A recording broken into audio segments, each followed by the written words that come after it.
पंजाब में 1.5 साल बाद चुनाव है तो ये पॉलिटिकल स्टंट है, क्या ये सही है क्या? देखिए, किसी को भी सपोर्ट करना, विपक्ष को दबाना, इसका मतलब ये नहीं कि चुनाव का स्टंट है। आज ये नहीं कि चुनाव का स्टंट है। आज किसानों के खिलाफ जो पूरे देश में आज आग उगल रही है सरकार, और आज पूरे देश के किसान इसके खिलाफ है। ये तो इसको बीजेपी सिर्फ पंजाब का आंदोलन बनाना चाहती है, जबकि ये पूरे देश का आंदोलन है। आपने चक्का जाम में देखा होगा, हरियाणा में भी व्यापक असर रहा, राजस्थान में भी व्यापक असर रहा, पंजाब में तो रहा। तो उसको अनुमोदन की जरूरत नहीं थी, अपना अपने आप में कानून बन गया। अरविंद जी ने विशेष सत्र बुला के दिल्ली सरकार के जितने मंत्री थे, अरविंद जी ने विशेष कर उसको प्रतियों को फाड़ी, अपना विरोध दर्ज।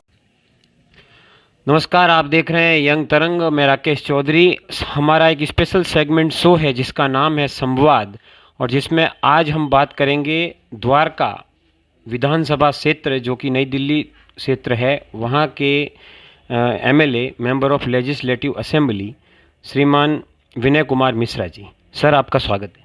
धन्यवाद।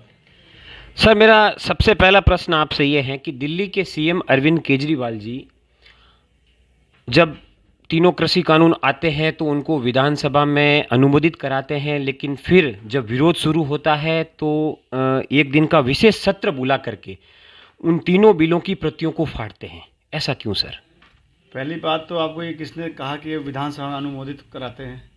सबसे बड़ी बात, जब कानून, देश का कानून जब बन गया, पार्लियामेंट में वो कानून पास हो गया, राष्ट्रपति जी ने साइन कर दिया, तो उसको अनुमोदित की जरूरत नहीं थी, अपना अपने आप में कानून बन गया।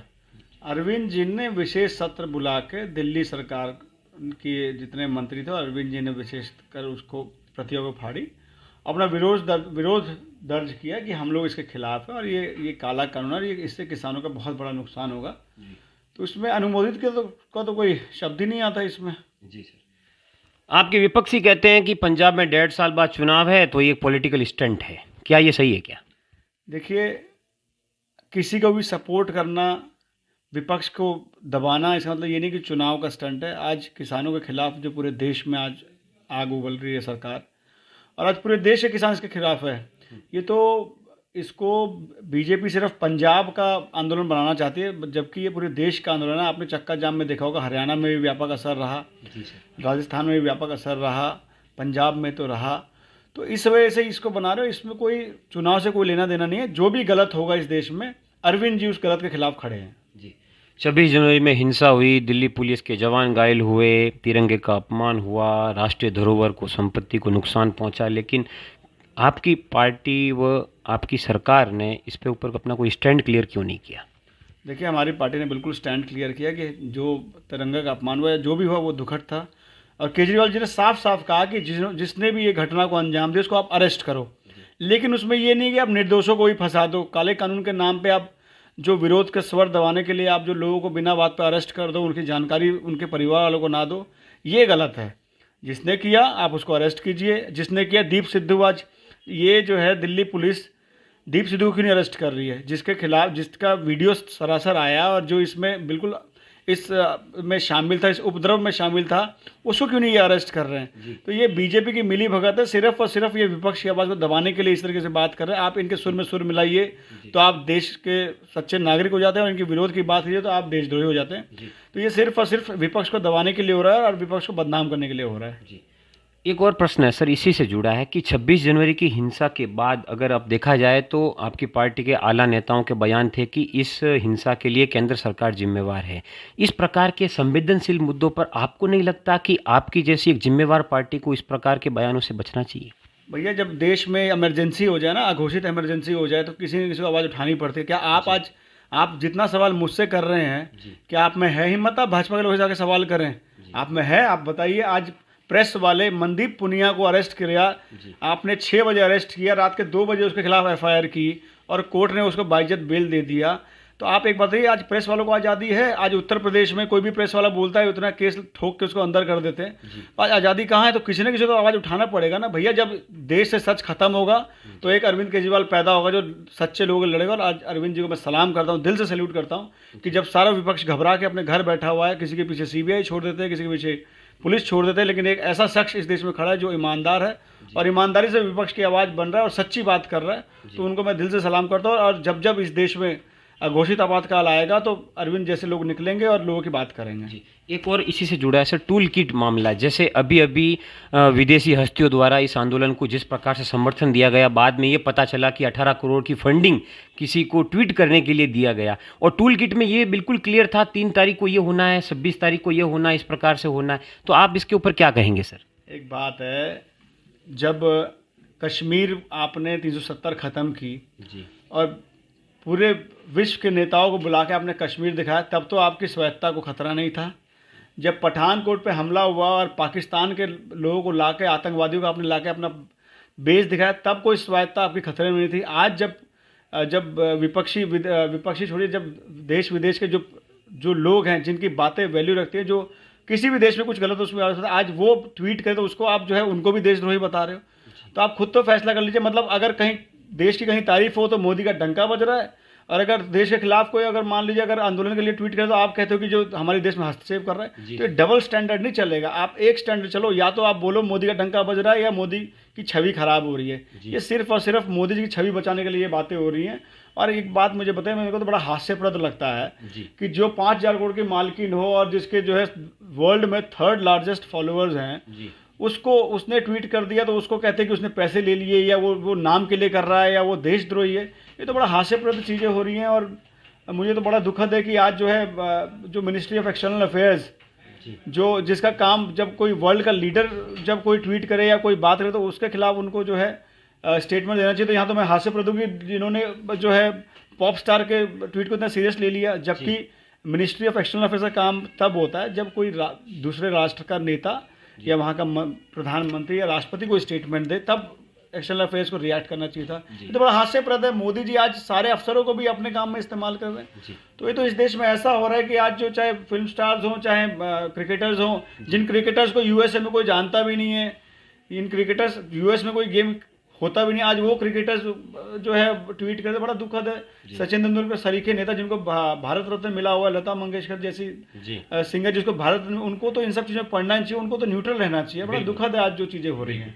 अब आप दिल्ली सरकार के कामकाज पर आते हैं। दिल्ली सरकार के लिए अभी केंद्रीय मंत्रिमंडल द्वारा एक प्रस्ताव पारित किया गया है, जिसमें केंद्र सरकार का ये मानना है कि इन 2 प्रस्तावों से एलजी की शक्तियों में बढ़ोतरी होगी और दिल्ली सरकार और एलजी के बीच में तालमेल स्थापित होगा।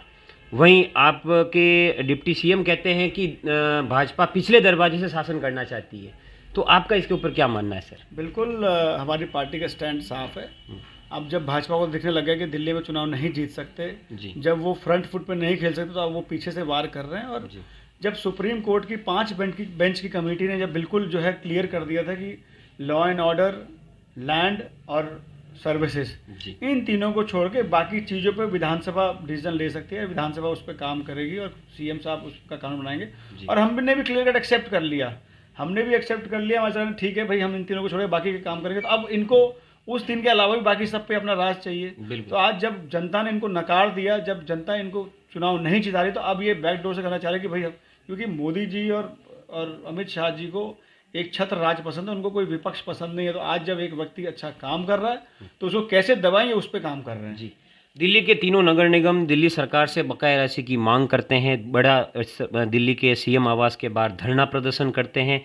और जब अब सरकार जो है, दिल्ली सरकार 938 करोड़ रुपया कर्मचारियों के वेतन के लिए एमसीडी के खातों में ट्रांसफ़र करती है, तो दिल्ली के वही एमसीडी के महापौर कहते हैं कि हम पैसे की मांग कर रहे थे, अब उन्होंने भेजा नहीं, अब भेजा है। तो आप हमें बताइए सर, राजनीति कौन कर रहा है इस मामले पर, एमसीडी या दिल्ली सरकार? देखिए, भाजपा के लोग हैं ना जी, सबसे बड़े राजनीतिक और सबसे बड़े भ्रष्ट हैं। 15 साल से आपने एमसीडी को खोखला कर दिया। हाई कोर्ट ने, मैं आपको ऑर्डर की प्रति दे देता हूँ, कॉपी दे देता हूँ। हाई कोर्ट ने ये ऑर्डर दिया कि दिल्ली सरकार पे एमसीडी कोई बकाया नहीं है, और 74 करोड़ लगभग हमारे पे बकाया उन्होंने कहा था मेंटेनेंस का, वो हमने तुरंत, हाई कोर्ट ने ऑर्डर दिया और हमने विद इन अ वीक वो 74 करोड़ रुपये उनको वापस दे दिया। तो हमारे पे हाई कोर्ट ने कोई बकाया जब मना कर दिया, कोई बकाया नहीं है हम पे, तो इनको अगर लगता है तो बकाया तो क्यों नहीं एक सुप्रीम कोर्ट जाते हैं, जाए करे केस। ये छोटी छोटी बात पे तो कोर्ट चले जाते हैं, इस पे क्यों नहीं जा रहे हैं? तो कुछ नहीं, ये इनका राजनीतिक प्रोपेगेंडा है, इनको इनकी काम करने की मंशा नहीं है। दिल्ली के विकास के लिए इनके पास कोई जो है इरादा नहीं है, कोई विकास ये करना नहीं चाहते, सिर्फ और सिर्फ ये लोगों को फंसा के रखना चाहते हैं। आज एक बात मुझे बताइए, इनके जितने पार्षद हैं सबके पास बड़ी बड़ी गाड़ियां हैं, कर्मचारियों के पास सैलरी नहीं है। आज जो है जब कोरोना चल रहा था, जब सारी दिल्ली जो है, दिल्ली के मुख्यमंत्री, दिल्ली के मंत्री जब दिल्ली में कोरोना के खिलाफ लड़ाई लड़ रहे थे, अस्पतालों में दौरे कर रहे थे, इनके एमसीडी के जो बड़ा हिंदूराव अस्पताल है, वहाँ के जो डॉक्टर, नर्सेज, पैरामेडिकल स्टाफ, कर्मचारी जो है वो हड़ताल करते थे, अपनी सैलरी के लिए करते थे। सफाई कर्मचारी जो दिल्ली को साफ रखते हैं वो अपनी सैलरी की मांग कर रहे थे। तो ये सिर्फ इनका काम भ्रष्टाचार है। आज 2,500 करोड़ का घोटाला हुआ, उस पर ये क्यों नहीं बात करते हैं एमसीडी में? आज जो है सरकारी कर्मचारी सड़क पे, उस पर क्यों नहीं बात करते? और 938 करोड़ रुपये अरविंद जी ने जब इनकी सैलरी के लिए दिया तो वहाँ पार्षदों का उससे ही पेट नहीं भरा, उनकी सैलरी को मार करके उन्होंने अपना जो पार्षद फंड है वो 150 गुना बढ़ा दिया। जो 50 है तो उसे 2 करोड़ रुपये कर लिया। तो इनका पेट, इनको लगा अब साल भर में चुनाव है, अब एमसीडी को कैसे और खोखला करना है, तो जो सैलरी के पैसे दिए वो भी इन्होंने सोचा कि हम उसको खा लें। तो ये तो इनकी नीयत है। जी सर, एक और क्वेश्चन सर, लास्ट क्वेश्चन आपसे मेरा ये है कि पंजाब में 1.5 साल बाद चुनाव हैं, पिछली बार आपने कोशिश की लेकिन आप असफल रहे, क्या इस बार आप गठबंधन करके चुनाव में जाना चाहेंगे या अकेला चालू की नीति पर ही काम करेंगे? देखिए, ये पार्टी की पीएससी इस पे फैसला लेगी। पीएससी हमारी सर्वोच्च जो है हमारा वो है डिसीजन सेंटर है जी, वो इस पर डिसीजन लेगी। पार्टी इस पर जो फैसला करेगी, हम और जितने हमारे कार्यकर्ता हैं, जितने पार्टी के सभी सम्मानित लोग हैं, सब जो हमारे सिपाही हैं, सब उसका फैसले का स्वागत करेंगे। तो इस पर पीएससी जो डिसीजन लेगी उसके बाद हम इस पर बात करेंगे। एक लास्ट क्वेश्चन सर, स्वच्छ जल को लेकर के था। यमुना का पानी जिस तरीके से गंदा है, सुप्रीम कोर्ट भी कई बार दिल्ली सरकार और केंद्र सरकार को कह चुका है, आपकी सरकार इसके लिए क्या स्टेप्स उठा रही है ताकि यमुना का पानी साफ हो सके? देखिए, अभी सीएम साहब ने पर्सनली जल बोर्ड में अभी इस पर यमुना को लेकर मीटिंग भी की थी और एक्शन प्लान भी बनाया जी। और हमने हरियाणा से भी रिक्वेस्ट किया है कि अमोनिया जो है हरियाणा से आ रहा है, अमोनिया को जो है वहाँ उसको क्लियर करके दे। और हमारे भी जितने भी एसटीपीज लग रहे हैं, आप देखेंगे जगह जगह बड़े, एशिया का सबसे बड़ा एसटीपी दिल्ली में लग रहा है, तो हम भी उसमें लगे हुए हैं। और जो जितने भी नाले जो पानी जाके यमुना जी में जुड़ते हैं, उन नालों को हम एसटीपी से जोड़े ताकि जो वो पानी रीयूज़ हो सके, हॉर्टिकल्चर में या गाड़ी साफ़ करने में या और भी काम जो होते हैं वो हो सके। तो उसमें हम लोग लगे हुए हैं, किस तरीके से यमुना को साफ़ करेंगे उस पर हम लोग, सरकार बड़ी प्रतिबद्ध है और पूरी सीरियसली हम उस पर लगे हुए हैं। जी, धन्यवाद सर, बहुत बहुत धन्यवाद। तो ये थे द्वारका के एमएलए श्रीमान विनय कुमार मिश्रा जी, जिन्होंने किसानों के मुद्दे पर, पार्टी के मुद्दे पर, एमसीडी के मुद्दे पर या जल के मुद्दे पर अपनी राय स्पष्ट की। इसी प्रकार से आप देखते रहिए यंग तरंग। चैनल को लाइक, शेयर एंड सब्सक्राइब जरूर कीजिए। धन्यवाद।